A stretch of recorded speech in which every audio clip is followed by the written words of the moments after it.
Welcome everyone to RMworldcoins. Hopefully you're getting some good information on these videos that I have recently uploaded. Hopefully this video will help you out and at least guide you in some of these coins that I collect from the US and around the world. This series of videos that I'm putting out are coins that I feel are a good investment, not just as a beginner collector, medium, or collector investor. These coins will continue to increase in value, and I think you're not going to go wrong if you put some of these coins aside in your collection. Okay, they will continue to increase in value. I've been collecting them for over 40 some years. I've been buying them when they were $25 a coin. Now they are $500 to $1,000 a coin. Okay, so their track record is there. You can look at reference books from the 1970s when I started buying coins, when they were like, $30, $40. If you look at the book, especially Kraus catalog, and you look at the current Kraus catalog now on that same coin, you will be amazed at their growth, okay? So some of these coins I sold and now I can't even get them because they're so expensive, okay? So if you're a collector and you just want to collect, you're not a dealer like I am, collect the right coins, keep it, be sure that they are fully protected, they don't get contaminated, be sure they're airtight capsule, okay, or certified so they are fully airtight, and then just keep it aside, keep it in your safe, and definitely these will continue to increase in value.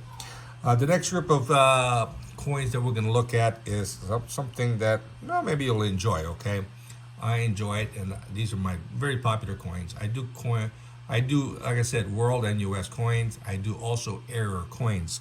So I will show you an error coin that I purchased, and it's growing in value because it's still unknown by collectors. Okay, but that's what happens. You find these coins, and sometimes you have to wait. You get them cheap, and then they grow. Okay. The first coin we're going to look at is a very popular coin that I like. This is from basically Cuba. These are what you call star pesos. Okay, star pesos started in 1915 and then ended in 34. Okay, very popular. They were struck at the Philadelphia Mint. Note, these are struck in the U.S. Okay, right now they're not being traded in eBay because Cuba is what you call considered an embargoed country, so they won't trade in eBay, but you can buy and sell the coin outside. Okay, people will buy and sell these coins, and they sell for really high value in mint condition. Okay, so they started in 1915, which is 1915 has two types: high relief and a low relief. The high relief in uncirculated condition will run you $15 to $2,000, whereas a low relief can run you $8,000 in mint condition. Anyway, let me show you what a star peso looks like, and this is a star peso. This is a beautiful 1933 star peso.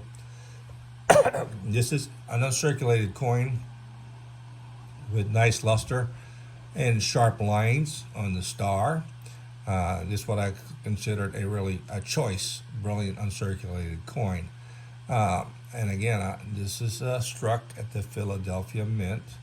It has the same similar weight as a silver dollar, and of course, it's just a gorgeous coin. The Mint, our U.S. Mint has struck many coins, and of course, Cuba is one of them. Okay. So this one here is the 1933. So this series, 1915 to 1934, very popular series. Right now, very hard to find since they're embargoed. You can't buy them on eBay.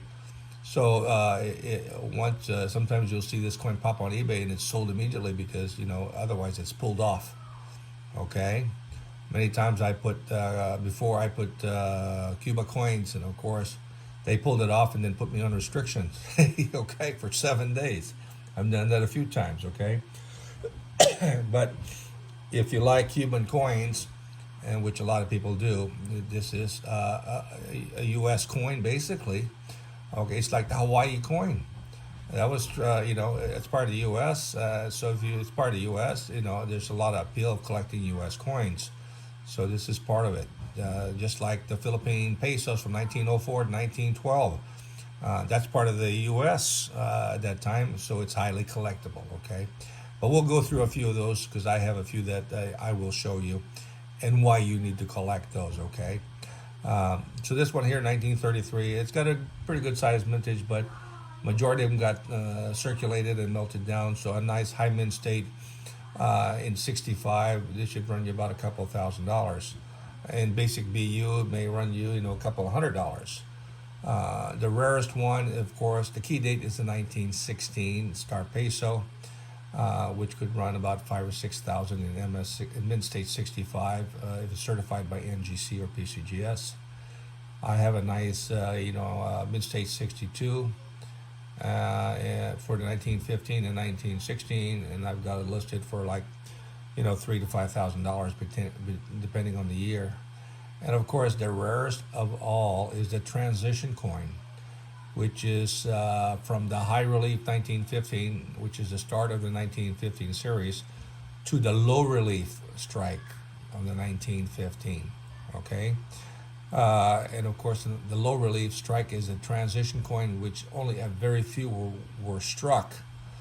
So that very few basically is worth a lot of money in mint state, and I bought a coin a long time ago on eBay for $50, which was a low relief, and I sent it to NGC to get certified. Came back NGC 65, and I sold it to a client for $5,000. Okay, and of course now I can't find that coin. Very hard coin. Sometimes the high relief and the low relief is misidentified. Okay, so be careful. You know the difference between a high relief and a low relief. I have them both here, and we will go through them later on one of my videos, so you know what to look for. Okay, so this is 1933, very popular, high grade. It's probably worth around between $500 and $800 in this particular grade. Okay, if it was mint state 65, I think around $1,500. On the back, nice shield from Cuba, nice full luster, gorgeous shield. So this is what you want to get if you're looking for the Cuban coins. Okay, very popular Cuban coin, highly desirable. And to me, I like the 1915, 1916, and of course 1950 low relief is. I'm still looking for another one. Hard to find, and hopefully I'll spot one. I do spot one. Normally you'll see them in really bad circulation condition, okay? But it's still a rare coin because it's a transitional coin. The 1933, like this one here, or 1934, is easily attainable in BU. 1932 is a little bit more rare, lower mintage. 1915 is the key date. It probably has only 100,000. Very few were maintained. Very few is surviving in uncirculated condition, so extremely rare. Same with the 1915. So if you like the series of the Star Peso, this is what you want to get. Beautiful coin. It's a nice series. I said from 1915 to 1934. Very nice coin. Next coin I like, and this one here is not too expensive. It's a 1952 Dominican Republic peso. This is just outstanding coin. Beautiful full luster. It's a gem of a coin. Okay, I got it nice encapsulated. Be sure it preserve its looks airtight. I'm not handling it like I am right now. At least it's in plastic, so I'm not putting any oil on the coin. It's not being impaired by me handling it. Okay, it's fully protected. This one here has a mintage of 20,000 coins. Many were circulated, but still many survived. Okay, so you can pick these coins up. I used to pick these coins up for $20 in this grade. Now in GMBU is going to run you a couple $100, sometimes up to $500 if it's graded. Okay, but if you're looking to pick up just a nice sample, it could be between $50 and $150 depending on how nice it is. And again, the mintage on this coin is only 20,000 coins, and they are highly collected by collectors. And even though the mintage is still 20,000, and they did keep a lot in uncirculated, so there are plentiful in this condition for this particular date, but they are increasing in value because the demand for collectibles worldwide and U.S. is there.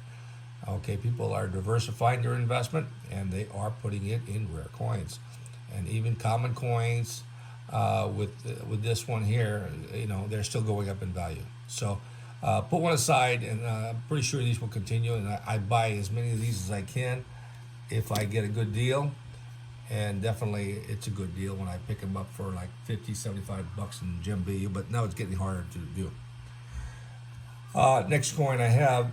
Now this is a nice British coin. Now, the thing about British coins, this is a 1935 crown. Very popular coin. Now, this particular crown, there are three strikes of this particular coin. Actually, it could be probably four. There are the regular business strike, which is full luster on both sides. There is the specimen, which is what this is. They came in a red presentation box. Didn't have a high mintage, but the thing about the specimen, it did have what you call a proof-like field.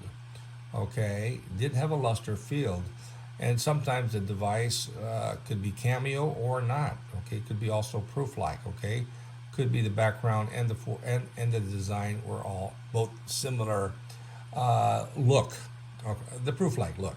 Okay, but if you do get a frosted one, all right, definitely that's a more appealing coin, and always end up you got to pay a premium for that. Okay, so this one here is very nice. So if you look at the field, it's exceptionally very smooth, and you'll see the somewhat mirror on the coin. Okay, so that's what you're looking at on this particular coin, and like I said, they were presented in a red cardboard box, okay, and limited, okay. So, but now you'll see these coins in really high grade, certified by PCGS for between $15 and $2,000 if they are really nice. But basically in the box, they're around about $600, okay. Noted this is not the proof version that has a mintage of 2,500 coins, which is 925 fine silver. The difference between that proof and this specimen is that there is an edge lettering on the coin. Okay, the lettering on this one, in this case, is encased. In other words, it is in the coin. It's embedded in the coin. Okay, so this is not the proof silver 925 fine that has a mintage of 2,500 coins. Okay, this is the specimen coins. This is what you're going to have to look at. If you look at the edge lettering, it is encased, so it is inside. It's going to be encased in the coin itself. Now, the proof coin, the lettering is, out of the rims. It sticks out of the rims. Okay, so know the difference between one and the other. Okay, so normally the proof one has a mintage of 25 and is a higher silver content, 925 fine, mintage of 2,500. Also comes in a red cardboard box, but that coin is around $3,000 or more. Well, it depends. Sometimes the coin is impaired, so you can get it cheaper. But an MS65 that is an eBay certified 65 cameo, right? Proof is listed for around between $5,000 and $6,000. So you have to be you have to know the difference between that proof versus a specimen. Okay, so the edge is where you want to look at to distinguish if you got the actual proof or you got a specimen. Okay, and of course the proof will have more cameo in the field. King George V's face is going to be more white, and of course the horse also will be more white. And the mirror is going to be more deeply mirrored. Okay, that one there was specially struck, highly desirable, extremely rare. It used to be where you could pick up that coin for 500, Now it's 5,000. Okay, and that wasn't too long ago. But now the demand is so high on these coins that it's a good investment to pick one up and put it aside. Be picky. Some are badly toned. Don't get one that is ugly. Okay, because when you get one that's ugly, it's hard to sell to a collector.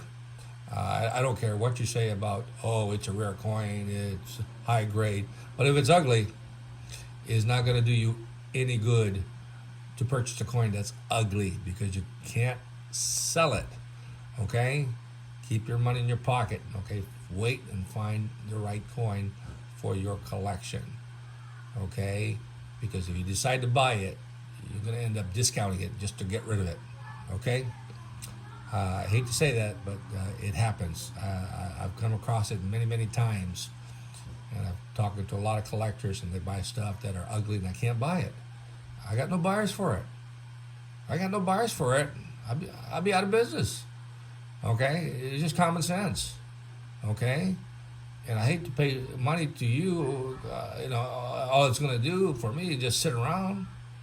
Right? I mean, I'd have to do something to get rid of the appeal of the coin. I might have to end up cleaning it, removing its natural toning. Okay, now you have a clean coin. Now I can sell it because now you can see it. But then I get lost money. I don't want to lose money. Of course, you don't want to lose money. You want to buy a coin that is appealing to you, that you can maintain in your collection, and that when you do sell it, right, you have collectors, dealers that will appreciate your collection. Along, if you give it to your family, they'll appreciate your collection. Okay, that's the important part.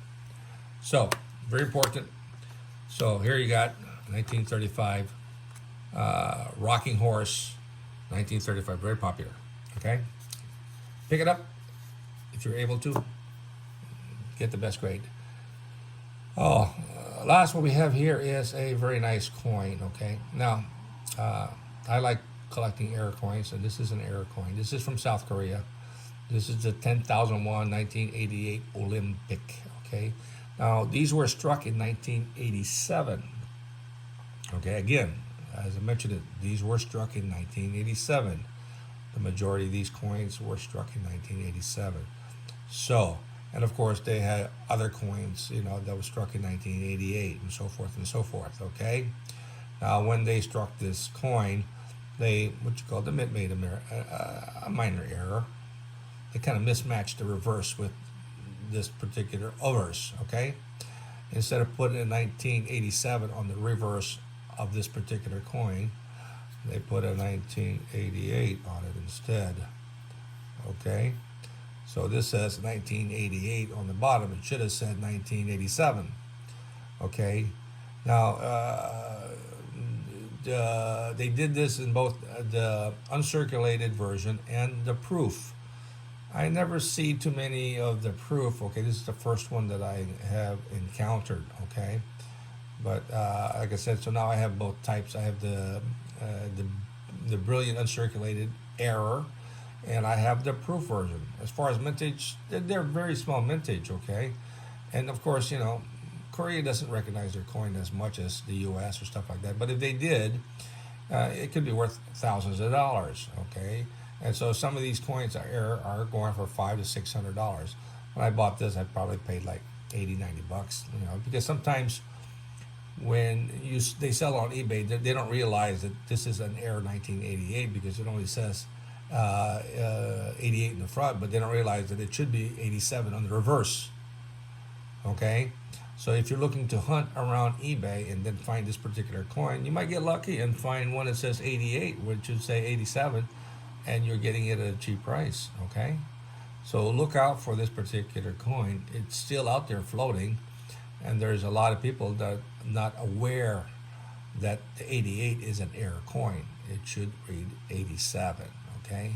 Again, this is only on, the bow and arrow version coin of the Olympic 1988 Olympic, okay? The Archer, okay? So, and again, this is a nice, superb gem, deep mirror proof. I'm assuming, hopefully, they made less than 100 coins, and then I got myself a rare coin. But the prices on these are going up, okay, as they are discovered, or people are hunting for them and they can't find them, and then they're paying a higher price. Okay, so again, rare coins, they come up, and if they, if you're aware of these rare coins, then the demand is there. Mintage is very small, and so the value will continue to increase in value. And South Korea is very popular. They collect their own coins. I mean, not as much as the U.S. though, but they still continue to grow, to increase in value. And of course, U.S. collectors do collect coins from South Korea. If they are a world coin collector, that's what they do. Or if they are an error collector, this is a mule. This is a modern error collector coin. Okay. Well, hopefully you like these 4 coins that I have shown you. These are very popular coins, highly desirable. You can't go wrong collecting these coins. Be sure you get them at a decent price. These will continue to increase in value. Limited number available and uncirculated, highly in demand. So you can't go wrong. Put it aside. These will grow. I guarantee you. With the years of experience I've gone through buying and selling these coins, they continue to go up in value, and I don't see it stopping. Okay, as long as the world is fine. Okay, and we have a good economy. People will invest in rare coins, bullion, art, painting, real estate, right? And people diversify and buy rare coins, okay? And of course, you just accumulate it, and before you know it, you should have a really nice collection when it's ready to liquidate, when you're about ready to retire, or when you're ready to pass it on to your family members as their inheritance, okay? Well, hopefully you like what I've been saying. You like my videos. If you like it, please subscribe to my channel. Help me grow my channel. It says I got 2% that subscribed. The other 98 is not subscribed. So, 98%, please subscribe to my channel. If you like the channel, I'll get more videos up there, and hopefully you'll like something. And then, ring the bell so you'll get notified. So subscribe, like, get notified. Any comments would be appreciated. Okay. I'm not always 100% foolproof on what I'm saying. If I speak something incorrectly, by all means, give me a comment, and that I can correct myself next time. Okay. Till next time, you have a great day. This is RM World Coins. Take care. Bye bye.